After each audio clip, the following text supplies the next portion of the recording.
Hello everybody. I just thought I'd do a quick warm-up game on Lichess, and it turned out to be quite instructive. I thought it'd be worth going over because it was one of those where, I crushed my opponent in 10 moves. It was just a 5-minute blitz game on Lichess, and I'm 1500 something, which I think is much below my chess.com rating. Anyway, but it got me thinking about how to analyse games, and I thought I'd just communicate some stuff in this short video about how I conceptualize the process of learning chess, because it's something I talk about in lessons quite a lot, but don't really talk about it so much in the videos. So the picture that I have in my mind is that learning chess is very much like a journey, obviously. But the thing is that what matters on your journey is the steps in front of you. Right? You need to know where to put your feet in order to take the next steps. That's all that really matters. They say the journey of 1,000 miles begins with a single step, right? Now, if you take it like a picture like this, your Magnuses and Hikarus and Caruanas and So's, they're off beyond those mountains, right? You watching those players play is not going to help you to know where to put your feet next. That's the point, okay? So what you need to know is, so what's kind of behind you is what you've learned, and what's in front of you is what you have yet to learn. Patterns, ideas, principles, all of this stuff, right? And also kind of personal attributes like awareness, right? Offensive and defensive awareness, seeing the board, it's a whole mass of different things. So it's absolutely not linear like that. It's more like, let me show you, a radar chart. Okay, so a radar chart, you've probably seen these in different areas. So this can show a level on a grade, but on multiple different disciplines, skills, attributes, whatever factors at the same time.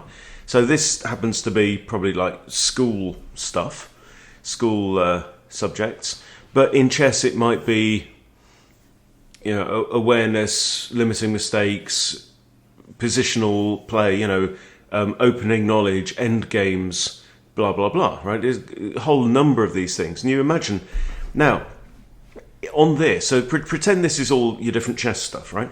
On this kind of blue-green area is what you already know.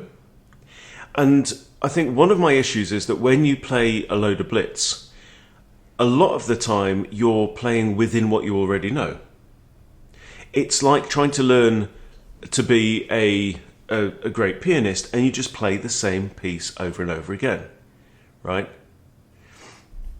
You have to stretch yourself. You have to find out what's next for you. And the next steps on your journey, if you combine the idea of that next steps thing with this radar chart, the next steps on your journey is what's just outside this blue line. What's outside that thick line, right? What is it that I'm missing in terms of tactical vision or positional awareness or whatever that's next for me? Because that's where you learn. You can't learn a 20 whatever rated concept and apply it to where you are now. It just isn't going to fit.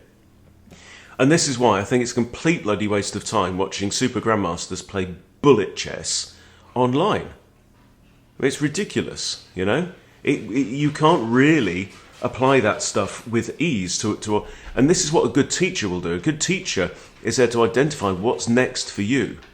Okay, and this is why I think, people say, how can you possibly make chess videos, or how can you possibly give lessons to people? You're not a title player. I know I'm not a title player, but I only have to be able to see what's outside that thing. I'm not going to be teaching people grandmaster concepts, obvs.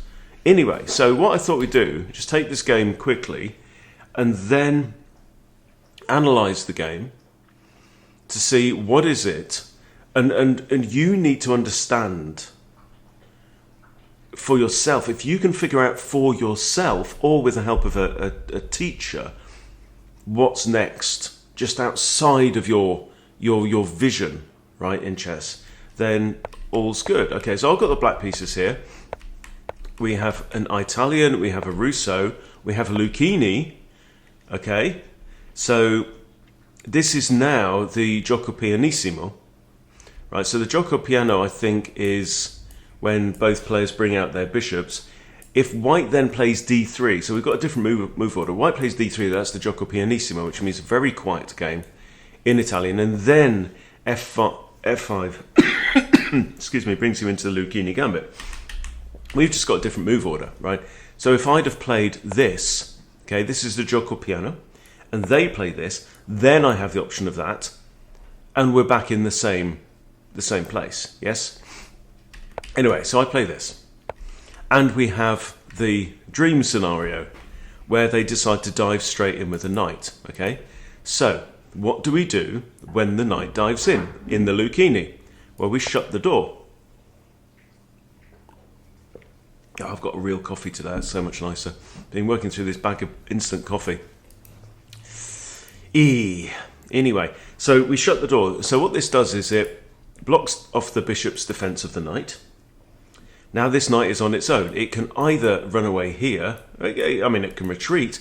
But the point is that now the knight is hanging.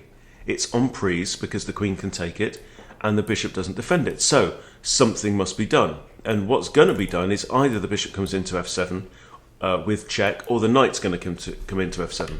So I play knight f7. All right, now, if you have been following the channel, if you know about the Lucchini, you know the next move is queen h4. Right, this is now very severe because we have the bishop and the queen looking down at f7. Right, and I haven't got the engine on here or anything like that. And obviously, if they just go ahead and take the knight, they lose by checkmate. So something must be done. And quite often the queen will come out here or here or here. Okay. Now in this game we have queen f3. Now we have to think. Okay, so we've got two attackers on f2, but it's got two defenders, queen and then king. The king can only ever be the last recapturer, by the way. He can't be in the middle of the queue.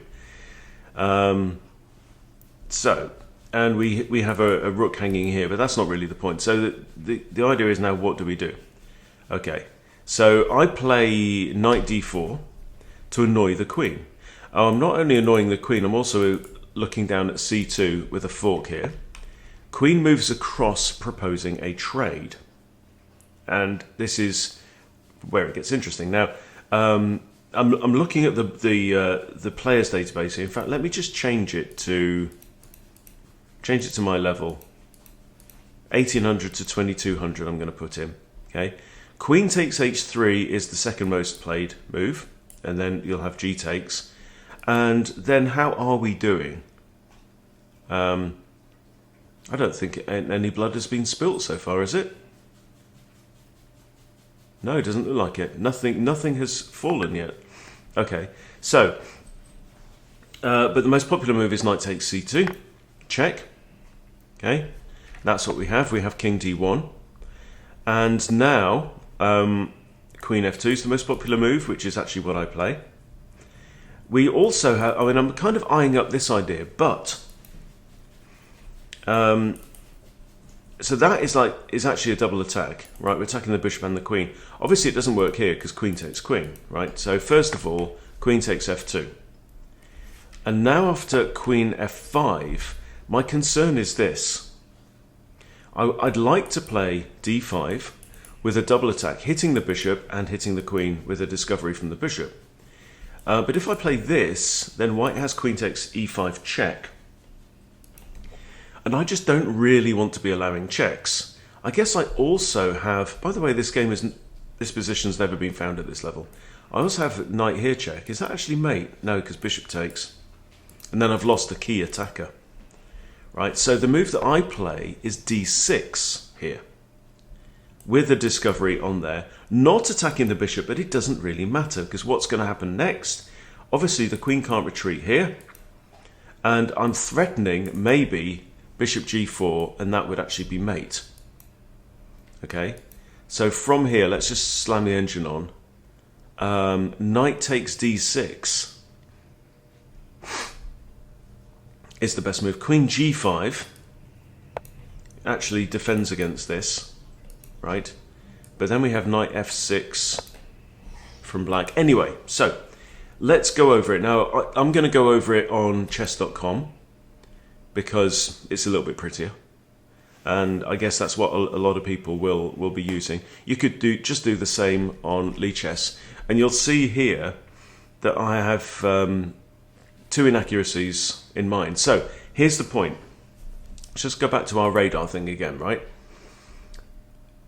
There are things that the machine will see that it will say, oh, that was inaccurate, which means it wasn't the best move on the board.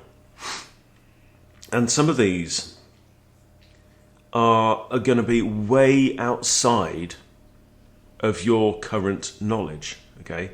So the point is to, first of all, when you're analysing games, first thing, analyse your games, okay? If you really want to improve, this is what I say to people, they say, how many games should I play? Play 1 or 2, right, longer format games per day, 15 plus 10 or 30 minutes, something like that, and analyse it. If you've got an hour per day for your chess, maybe do a puzzle rush to warm up, do a 15 plus 10, give it everything you've got, make sure you're free from distractions, everything else, right? Treat it as a must-win, treat it as a tournament. Treat it as the final game of your tournament, right? It's a must-win. Give it everything, and then analyse the game. But here's what we're analysing for. We're analysing for what is just outside of my realm of knowledge. Not what does the computer see 20 moves deep over here. So here's the point. If you don't get what the computer's trying to tell you, ignore it. Okay, so the next thing then is if you've got blunders and misses, these are the worst, right? Then focus on them because they're the most egregious, most obvious issues. Okay, so we've got, this is bookity. Okay, it says inaccurate, but I take that with a pinch of salt because it's what I play, right? And bishop c5. So this is all my book, right? So I'm going to play the same stuff every time here. And that is a great move. White is ever so slightly better at this point. And this is a miss. Overlooks a better way. So what should they do? Okay, rook here. Interesting. Now, I don't actually know what to do if they find that move. But let's just go back here to this point. Rook f1 is the best move. Out of 3,700 games, it's been played 32 times. So that's less than 1% of the time they will find the best move. So do I need to learn that? No. Forget about it. Forget about it. Don't matter. All right. So, great move. I'm really happy about that. A great move means there was one move that's head and shoulders above everything else on the board. Excuse me, don't do that. And you found it. So, fantastic. And now we are in a winning position. Queen h3 is excellent. Now, it doesn't like this because it wants me to take the queen. So, this is what I need to understand, right? At least in this line, right? Because this is a line that I know. So this is a line that maybe I am in the realms of polishing rather than spraying the mud off, hosing the mud off the car, okay? Now here, it wants me to take the queen. It's more than one pawn different, and that's worth knowing about. Like Craig says in Chess Bootcamp Live, if it's less than half a pawn, just ignore it, right? Where that's polishing stuff. Okay. So I go in with this and it's plus minus 2.6, okay? And the reason is, if I go to analysis, he plays king d1. It's saying then I should be trading queens. But let's say I take here. I mean, this is actually what happened in the game, is it not? Anyway. And then they've got queen h5. And this is the point where you just have to knuckle down and do this heavy lifting, right? Why is that not best? It says I should trade the queens, right? If I trade the queens, I mess up their pawns, okay? And then even here, yes, knight takes c2 is actually best now. It's also saying d5. d5 is a very common move, right? The thing about d5 is, if pawn takes, we get the knight, right? Now it says d5 is best, so let's just follow that through. So here's the situation. The only pieces that have come off the board are the queens. I mean, I was going for the throat. That's the point. That's kind of why I play these gambits anyway. But the computer says this is better, and that's my job, right? Is to understand now why was the queen trade better? What is it that I thought was more important? I thought that the check and forking king and rook was more important, but the computer says no. If you want to win the game of chess, which is the whole point, then that's it. So why d5? I'm assuming bishop takes so that the knight is still defended. Okay, after bishop takes, then it says we take here. King comes to d2, we take the rook. Knight takes, I don't get it. Right, we've given up a rook, we've won a rook, we've got equal material. Yes, I'm going to be able to castle. And white isn't. We've both got kind of trapped, well, you can't really argue that knight's trapped. So maybe I need to do this, I don't know. So now it's saying knight f6 for me. And b3, and this is kind of the point where I go, this is fishy. And what I mean by that is, this is a stockfish level of inaccurate, whatever. So the point is, in the real world, in fact, let's look at this. Let's look at this in the real world, okay, from this position. If they do that, this position has been reached 86 times, okay? After queen takes h3, which has only been played 16 times. In fact, let's just expand the range just a little bit to get more numbers, right? Okay, 289 times from here. Knight takes c2 is the most popular move, played 81% of the time. That's the human move. And black wins 73%. After queen takes h3, which is what the computer says, it's been played 53 times. That's 18% of the time. Black wins only 64% of the time. So in the real world, this is actually arguably the better move, even though it may not be the computer move. Okay, and then 3 times somebody has decided to capture the pawn there, and white has won 2 out of 3 of those games because you lose the queen. I mean, yes, you get this with the discovery, but you can't move the knight and attack their queen and regain their queen. So don't know what was going on there. Crazy stuff. But yeah, apparently, according to this, in the real world, that is the most winning move. They play king d1, which is exactly what happened in the game. Then we take on f2 with a queen. In fact, now even still, it's saying queen takes h3. Right? So actually, defending the knight was not the key thing here, because the knight has a job to do. It's gonna eat that rook, which we do. No, we never did in the game actually.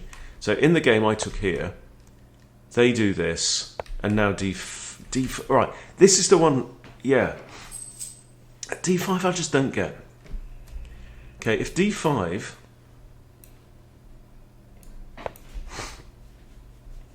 Queen takes e5.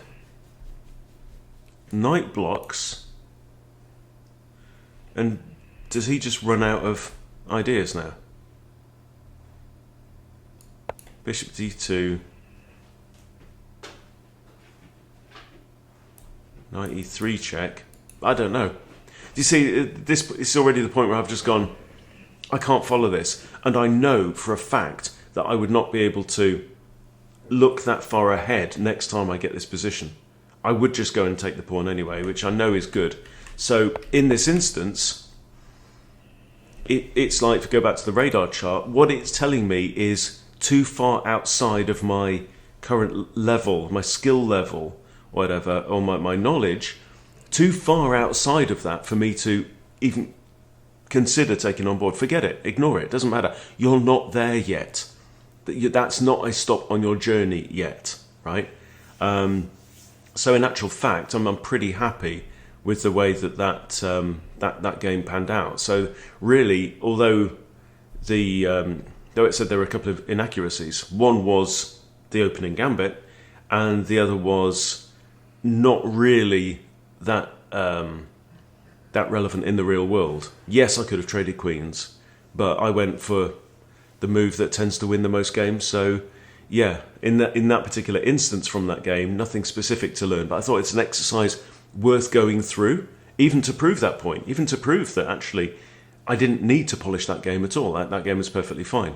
But if you get anything, take anything away from this, it's definitely this idea of what we want to do is we want to expand this shape. And you can't just take this shape, this node here, from 8 to 20. You can't just do that overnight.